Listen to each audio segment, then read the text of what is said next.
तो आज हम बात करने वाले हैं कैसे मैंने वेट गेन किया है खुद 1 साल में यहाँ से यहाँ तक और लीन मास नॉट फैट। और ये सेम तरीके काम किए हैं मेरे क्लाइंट्स के केस में भी और ये 100% काम करते हैं।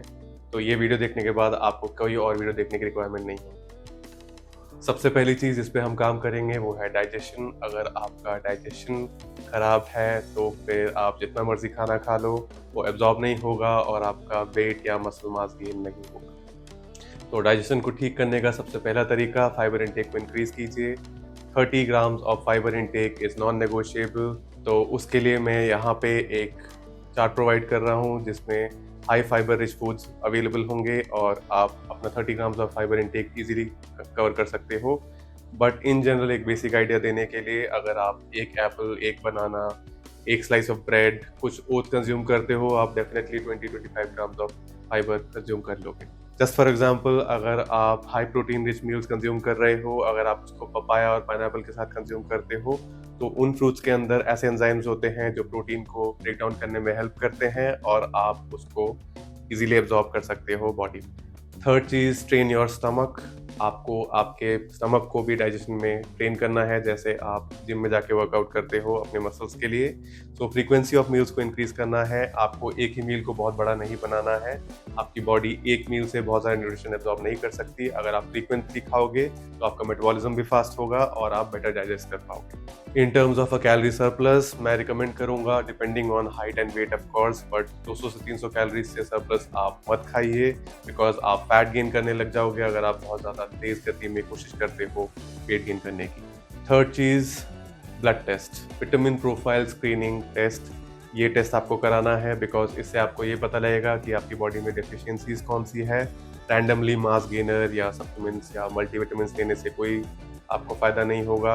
इट्स बेटर कि आप स्पेसिफिकली आपके डेफिशिएंसीज के हिसाब से आपके डाइट में चेंज करो और आपके सप्लीमेंट्स में चेंजेस करो। बिकॉज अगर किसी एक चीज़ में बहुत ज़्यादा डेफिशिएंसी है तो डेफिनेटली आपको वो साइकिल रिपीट होता रहता है और दूसरे चीज़ों में भी हिंड्रेंस क्रिएट करता है। तो जस्ट फॉर एग्जांपल आपको विटामिन डी की बहुत ज़्यादा कमी है तो उसकी वजह से आपका कैल्शियम एब्जॉर्प्शन कम होगा। उसकी वजह से फर्दर आपकी बोन डेंसिटी कम होती रहेगी और you will be prone to injuries और फर्दर सो ऑन कोई ना कोई इशू लगे रहेंगे related to these condition. Fourth point, sleep. अगर आप ठीक से नहीं सो रहे हो तो आप इनफ ग्रोथ हार्मोन प्रोड्यूस नहीं कर रहे हो जिससे मसल रिपेयर होता है। तो आप जिम में जाके जितना मर्जी वर्कआउट कर लो, मसल्स को ब्रेक डाउन करो, अगर वो रिपेयर नहीं हो रहे हैं तो कोई फायदा नहीं है, आपका मसल मास या ओवरऑल मास गेन नहीं होगा।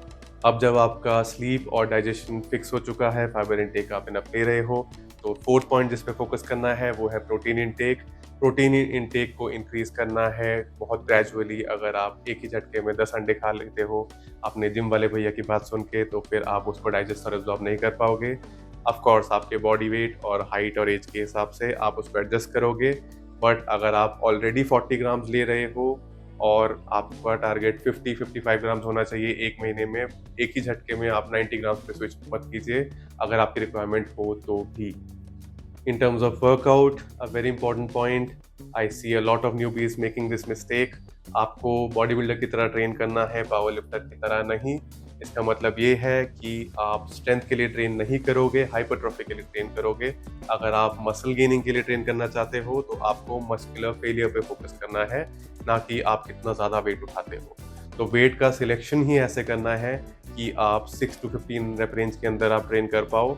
मतलब अगर आप 6 रेपिटेशंस क्रॉस कर पाते हो कम से कम और 15 रेपिटेशंस क्रॉस नहीं कर पाते हो, वेट ऐसे ही सिलेक्ट करना है। This brings to me the second point, that is exercise volume. अगर आप बहुत ज़्यादा एक्सरसाइज कर रहे हो, एक ही बॉडी पार्ट के 7-8 एक्सरसाइजेस कर रहे हो, उसका भी बहुत ज़्यादा आपको रिक्वायरमेंट नहीं है बिकॉज बहुत हाई वॉल्यूम में मसल ब्रेकडाउन के चांसेस हो सकते हैं। तो आपका हाई वॉल्यूम में नहीं, क्वालिटी ऑफ एक्सरसाइज पे फोकस करना है। फॉर्म अच्छा रख के अगर आप सिर्फ 4-5 एक्सरसाइजेस 2 से 3 सेट भी कर लेते हो, that should be more than enough for your muscles to get stimulus.